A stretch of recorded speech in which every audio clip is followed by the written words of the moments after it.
புதன் தசைன்றது 17 வருடம் நடக்கும். இந்த தசை காலம் பொறுத்த வரைக்குமே படிக்கிறவங்களுக்கு ரொம்ப ஒரு சிறப்பான ஒரு இதா இருக்கும். படிக்கிற வயசுல இந்த தசை வருதுன்னா அவங்க படிக்கவே இன்ட்ரெஸ்ட் இல்லாம இருந்த ஒரு ஸ்டூடெண்ட் பிஹெச்டி முடிக்கிற வரைக்குமே அவங்களுக்கு ஒரு அமைப்பை ஏற்படுத்தி தரும். அதே மாதிரி புதன் நல்லா இருக்காரு உங்க ஜாதகத்துல, மிதுனம் கன்னி இது மாதிரியான அமைப்புகள்ல இருக்காரு அப்படின்னா அவர் school first, class first, state first இது மாதிரியான அமைப்புகள்லாம் எடுத்து கொடுப்பாங்க. அதே மாதிரி ஏதாவது ஆல் இண்டியா ரேங்க் மாதிரியான கேட்டகரியிலுமே வந்துருவாங்க.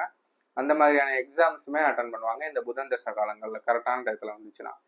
இதே பிஸ்னஸ் பண்ணுறவங்களுக்கு புதன் தசை நடக்குது அப்படின்னா இந்த டயத்தை பொறுத்த வரைக்குமே நீங்கள் ஷேர் மார்க்கெட்டு, இது மாதிரி ஃபாரெக்ஸ் இது மாதிரியான அமைப்புகள், கடன் நீங்கள் கொடுக்கறது, இந்த மாதிரியான விஷயங்கள்லாம் பண்ணுவீங்க. ஏதாவது இடம் வாங்கி போடுறது, அதுலலாம் இன்வெஸ்ட்மெண்ட் பண்ணுறது, இந்த மாதிரியான விஷயங்கள் எல்லாத்தையுமே இந்த புதன் தசை ஏற்படுத்தி கொடுக்கும் நம்ம ஜோதிட ரீதியாக நம்ம சொல்லலாம்.